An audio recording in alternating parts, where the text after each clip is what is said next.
लोकसभा का चुनाव आने वाला है, उस लोकसभा चुनाव के दौरान आप किनको देखना चाहते हो 2024 में प्रधानमंत्री? मोदी जी ठीक है।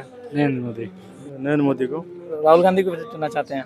राहुल गांधी को, लेकिन राहुल गांधी को क्यों देखना चाहते हैं, मोदी को क्यों नहीं देखना चाहते हैं? बात यह है कि अभी जो दौर चल रहा है कि हर चीज़ में मोदी दिखते हैं, बार बार कोई कभी एनआरसी के लेके यो फन्ना, बहुत सारी बात है। हाँ, तो बहुत सारी बात है, कुछ उसमें से दो बातें बता दीजिए ताकि हमारे ऑडियंस को पता चले कि आखिर ऐसा कौन सा बात है जिस बात को लेकर के आप मोदी जी का सपोर्ट नहीं कर बल्कि आप उनका विरोध कर रहे हैं। जी, जैसे देखिए अभी G20 के लिए तो इंडिया का नाम पे भारत रख रहे थे, तो ये तो संभव हो नहीं सकता है। क्यों नहीं संभव हो सकता है? कैसे हो सकता है भाई, बड़ा बड़ा कंपनी का नाम इंडिया से है, कैसे उसको चेंज करेंगे, हम भारत करेंगे। बस इतना ही, थैंक यू। मोदी। हाँ, तो मोदी जी को क्यों देखना चाहते हैं, कुछ खास वजह? खास वजह है कि हम लोग के लिए बहुत सारे काम कर चुके हैं। अब कौन सा कार्य किया मतलब? पहले आदमी खुला में स्वच्छ करने जाता था, अब सबको ले बाथरूम बना के दे दिए। हमारे पहले विदेश में हम लोग का नाम नहीं था, अब विदेश में भी हम लोग का नाम चल गया है। विदेश में नाम चल गया? कौन से कंट्री में आपका नाम चल गया हो? पहले हम लोग का विदेश में हम लोग का जाना आना बहुत कम लगा रहता था। आज मोदी है तो मोदी का पैर छूने वाला बहुत आदमी है, पहले कोई ना था। आरजेडी को हम नहीं देखना चाहते, सीधा मोदी आएगा। मतलब आरजेडी को क्यों नहीं देखना चाहते हो? एकदम उनको हमको पसंद नहीं, एकदम सीधा मोदी आएगा तो आएगा। इस बार फिर से भगवा लहराएगा और फिर भगवा लहरा के जाएगा। हालांकि आप वर्ल्ड कप में जो बुमराह है ना, उससे तेज मोदी जी फेंकते हैं, सबको एकदम आउट कर देंगे मोदी जी। ये सब फेंकेंगे ना, ये और कर सब मारेंगे, ये सब आउट हो जाएगा। आप किनको देखना चाहते हैं 2024 में? हम तो मोदी जी को देखिए लिए, अब एक बार कांग्रेस को भी देख लेते हैं। नाम क्यों अच्छा है जी आपका? मेरा नाम मोहम्मद उजाले अहमद है। अच्छा, उजाले अहमद जी, आप हमें बताइए, अभी सामने चुनाव है लोकसभा का, आप उस लोकसभा चुनाव के दौरान आप किनको देखना चाहते हैं 2024 में प्रधानमंत्री?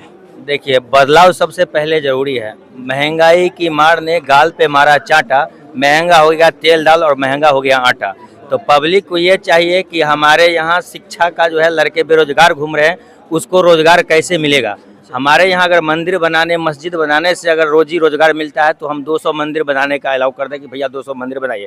हमारे यहाँ ज़रूरत है हॉस्पिटल बनाने की, उससे लोग को बेड नहीं मिलता है, ऑक्सीजन नहीं मिलता, जिससे लोग परेशान होते हैं। मंदिर मस्जिद बनी हुई है, उसमें कोई पूजा करने वाले लोग नहीं है, नमाज पढ़ने वाले लोग नहीं है, तो उसको बनाना जरूरी है कि पहले रोजगार या फिर यहाँ उद्योग लगाना या फिर यहाँ विकास का काम करना जरूरी है। क्या करना है? विकास काम करना। विकास के जगह विनाश हो गया। अभी चलिए आपको बताते हैं, यहाँ से सुधाबुद्ध काउंटर से बकरी मंडी के लिए रास्ता जाती है, उसका हालात देखिए। अगर उसमें धान का बीज लगा दिया जाए तो वो खेती करने लायक है क्या? वो सड़क है हमारा? पब्लिक डेली जाती है, डेली एक्सीडेंट होने का डर रहता है। क्या एम्बुलेंस हमारे यहाँ जाएगी रात में तो किस आधार पे जाएगी? जाना चाहेगी?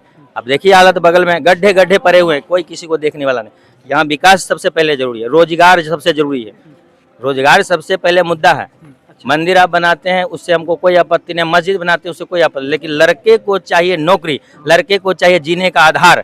आपको 5 केजी राशन मिल जा रहा है, क्या उससे आपका पूरा फैमिली खा लेगी? नहीं खा लेगी। लेकिन अगर आपको 5,000 रुपये महीना का रोजगार मिले, उससे आप आसान से जीवन यापन कर सकते हैं। इसलिए आपको अगर 18 साल 15 साल जो वक्त दिया गया, अगर उसमें आप नहीं कर सके तो अब दूसरे को भी मौका दीजिए। बदलाव जरूरी है, परिवर्तन जरूरी है, होना चाहिए। और अभी का जो है, जो भी विपक्ष है वो बिल्कुल अलग होना चाहिए, और जो विकास का काम करेगा सिर्फ वोट विकास के नाम पर होना चाहिए। जातिवाद बिल्कुल नहीं होना चाहिए, जातिवाद के हम खिलाफ चलते हैं। आप विकास के नाम पे दीजिए, आप रोजगार के नाम पे दीजिए, आप शिक्षा पे नाम पे वोट कीजिए, जातिवाद नहीं होना चाहिए। अच्छा, आप तो बता रहे हैं कि विकास नहीं हो रहा है, लेकिन देखा जाए तो पर डे जो डेली जो है ना, लगभग में 200 किलोमीटर के करीब में रोड बन रही है। हालांकि पहले कांग्रेस के काल में एक चीज बताइए, हम आपको बताते हैं, मेरे पड़ोसी के बगल में चिकन बन रहा है, अब मेरे यहाँ सब्जी के लिए पैसा नहीं था, क्या पड़ोसी के चिकन के खुशबू से मेरा पेट भर जाएगा? हम आपसे पूछ, हमारे यहाँ दिल्ली में लाल किला है, उसको देखने से मेरा पेट भर जाएगा? हवाई जहाज ऊपर जा रही है, हमको टेम्पो का भाड़ा नहीं है, क्या उससे मेरा पेट भर जाएगा? हमको रोजगार चाहिए ना। मुद्दा मेरा बगल में क्या हो रहा है, क्या विकास हो रहा है, हम तक तो नहीं पहुँच रहा। हम तक तो कोई, अगर 500 लोग हैं बेरोजगार, उसमें 5 लोग को रोजगार मिल जाए तो 495 तो बेरोजगार रहेंगे ना, उससे तो काम चलेगा नहीं। यहाँ सबको लेके चलना ना। 150 किलोमीटर का रोड आप कर रहे हैं, डेली बन रहा, हमें कोई आपत्ति नहीं, लेकिन हम उसको देखने जाएंगे या फिर हम अपने बगल से जिस रास्ते से गुजरते हैं हम उसको देखेंगे? पहले आप किसको देखिएगा?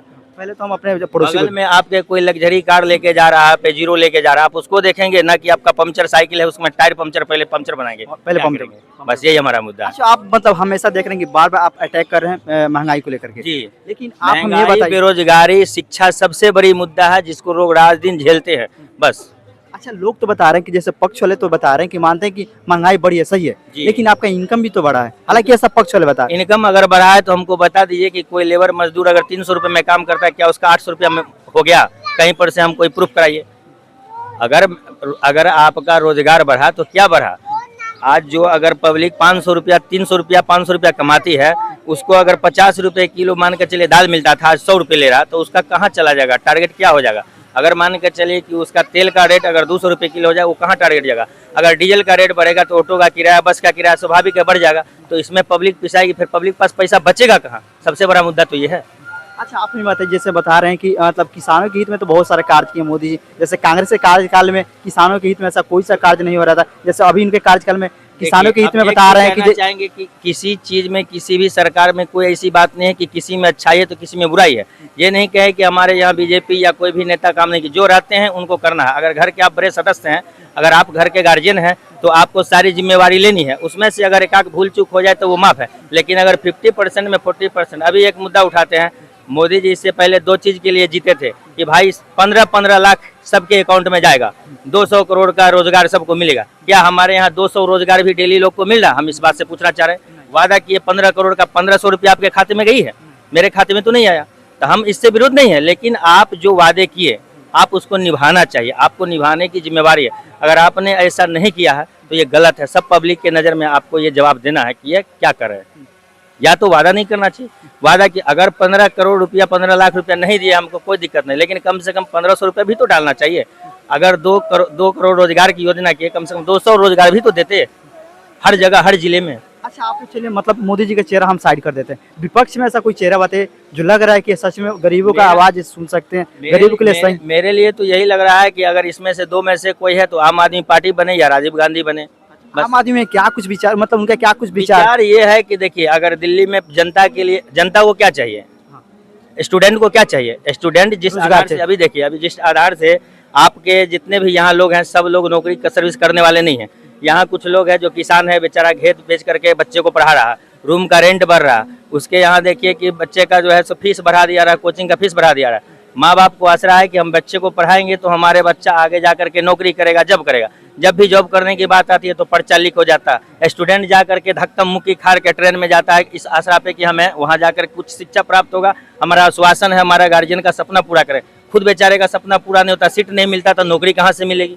सवाल है, आप देख रहे हैं ना, अगर गलत बोलते हैं तो उसको चीज तो आज गार्जियन की उम्मीद है कि भाई हमारा बच्चा पढ़ के विकास करे, लेकिन उसका सारा सत्यानाश हो जा रहा, तो ये किससे पूछा जाएगा, ये सवाल कहाँ से आएगा। हम भी एक आम आदमी है ना, हम भी डेली कमाते हैं, रोजमर्रा से झेल रहे हैं। तो हमारा कहना है कि आपके बगल में 5 तल्ला मकान है, हमको उससे मतलब नहीं। हमारा झोपड़ी ठीक है, लेकिन झोपड़ी में रहने के लिए हमको चापाकल की जरूरत है, पानी की जरूरत है, खाने की जरूरत है। जब वो चीज हमें पूरेगा तब ना हम जी पाएंगे। लेकिन हम विपक्ष की बात कर रहे थे, विपक्ष में आप एक चेहरा बताएं आम आदमी पार्टी का, केजरीवाल की बात। एक चीज विपक्ष की बात बता रहे, देखिए हमें ना मोदी जी से तकलीफ है, ना राजीव जी से तकलीफ है, ना आम आदमी से तकलीफ है। वो जहाँ है वहाँ कर रहे हैं। हमारे यहाँ जो काम है हम तक पहुँचेगी तब हम उस चीज को जानेंगे ना। मान के चलिए कि आपके यहाँ स्मार्ट सिटी बनने की बात हुई, स्मार्ट सिटी नहीं बना, लेकिन अगर आप ये कह रहे हैं कि मुद्दा बेरोजगारी का ये अगर है आम आदमी में, चाहे मान के चलिए राजीव गांधी जी में, तो 15 साल अगर किसी व्यक्ति को मौका दिया गया तो 5 साल दूसरे को भी देने में क्या है। हम तो ये चाहेंगे अगर तीसरा कोई यंग ही लड़का अगर हो आम आदमी की तरह, आम आदमी का मतलब कि आप इस केजरीवाल को नहीं समझिए, आम आदमी में आप भी हो सकते, वो भी हो सकते, हम भी हो सकते, कोई भी हो, ऐसे व्यक्ति को बनाए जो शिक्षा, विकास और ये इलाज है पब्लिक का, जो पब्लिक की जरूरत है उसको पूरा करे, बस। चलिए, धन्यवाद। बाकी तो क्या, जैसा कि आप सभी लोगों को सुनने को मिला, चाचा जी कह रहा है कुछ इस प्रकार से, तो आप सब कमेंट कीजिए और कमेंट करके आप हमें जरूर बताइए कि आपका क्या राय है कि नहीं। चलिए तब तक धन्यवाद, thank you so much for watching. धन्यवाद आप सभी लोगों का।